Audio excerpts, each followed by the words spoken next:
नमस्कार दोस्तों, स्वागत है आपका। आज की इस क्लास में हम पढ़ने वाले हैं चैप्टर 2 यानी व्यष्टि अर्थशास्त्र का चैप्टर 2।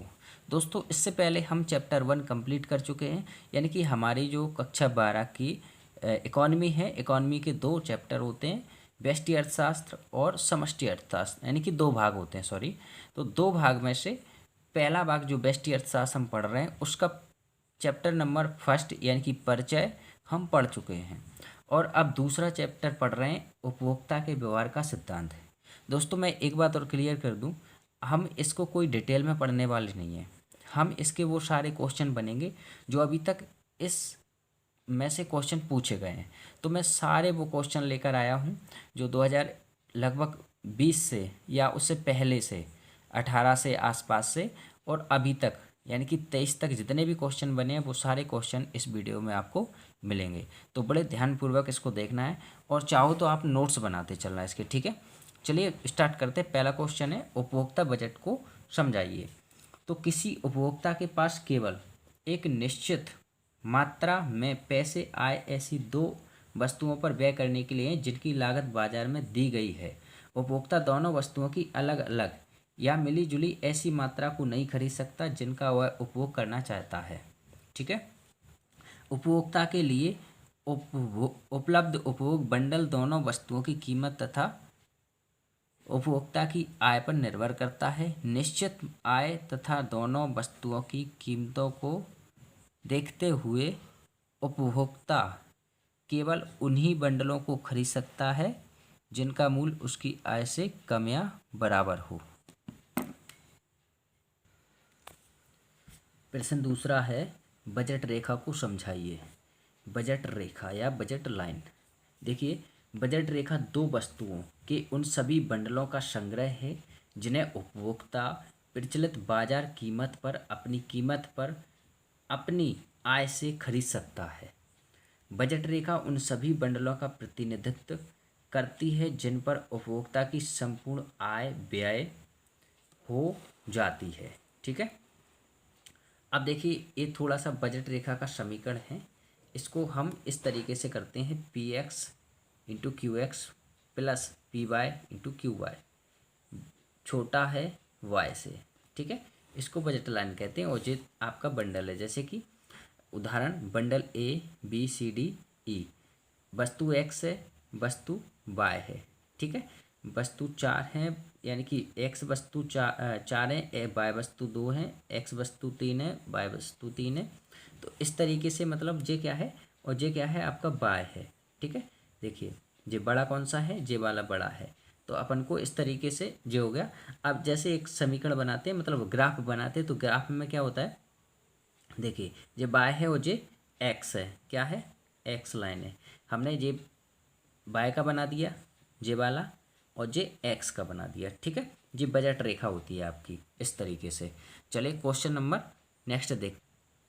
अगला क्वेश्चन है क्वेश्चन नंबर 3, बजट सेट की प्रवणता नीचे की ओर क्यों होती है, समझाइए।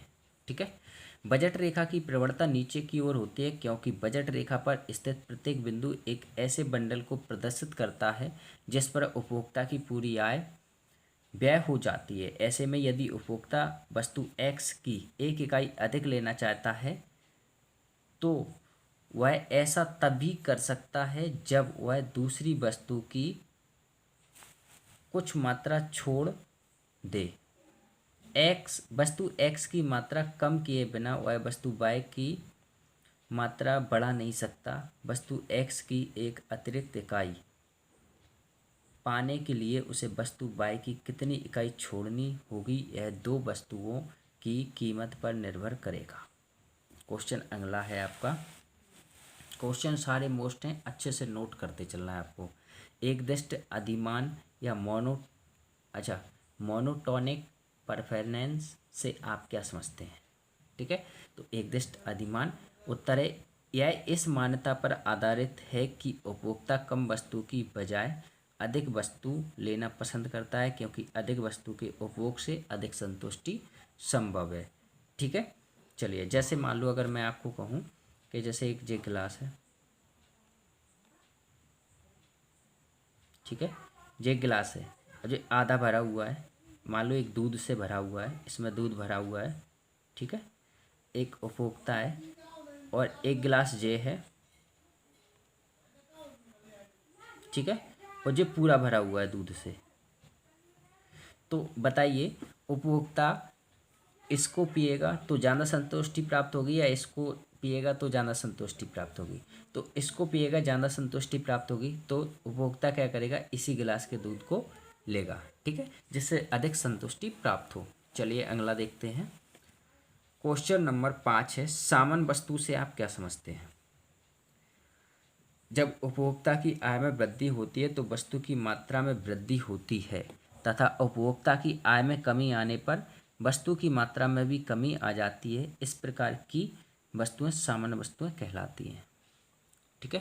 क्वेश्चन नंबर 6 देखते हैं। निम्न स्तरीय वस्तु को परिभाषित कीजिए, कुछ उदाहरण दीजिए। क्वेश्चन मोस्ट है, अच्छे से नोट्स कर लेना। कुछ इस प्रकार की वस्तुओं जिनके लिए मांग उपभोक्ता की आय के विपरीत दिशा में जाती है को निम्न स्तरीय वस्तुएं कहा जाता है। उपभोक्ता की आय जैसे बढ़ती है निम्न स्तरीय वस्तुओं की मांग घटती जाती है, और आय जैसे घटती है निम्न स्तरीय वस्तुओं की मांग बढ़ जाती है। निम्न स्तरीय वस्तुओं के उदाहरण निम्न हैं, जैसे निम्न स्तरीय खाद्य पदार्थ, मोटे अनाज व देसी घी की तुलना में वनस्पति घी। अगर इसको मैं अपनी भाषा में कहूँ तो जब व्यक्ति के पास पैसा ज़्यादा आ जाता है तो वो महंगी महंगी चीज़ें खरीदने लगता है, और जब उसके पास पैसे की कमी होती है तो वह सस्ती वस्तुएं खरीदने लगता है। ये इसका सबसे बेस्ट परिभाषा हो सकती है और एग्जाम्पल भी हो सकता है, ठीक है। चलिए इसको आज हम यहीं तक करते हैं, और क्वेश्चन 6 कंप्लीट कर चुके हैं हम। अगला क्वेश्चन 7वां कल नेक्स्ट वीडियो में करेंगे। यहाँ तक चलिए धन्यवाद सुनने के लिए, और अगर आप चैनल पर नए हैं तो सब्सक्राइब कर लीजिए और वीडियो को लाइक कर दीजिए और अपने दोस्तों को शेयर कर दीजिए। धन्यवाद।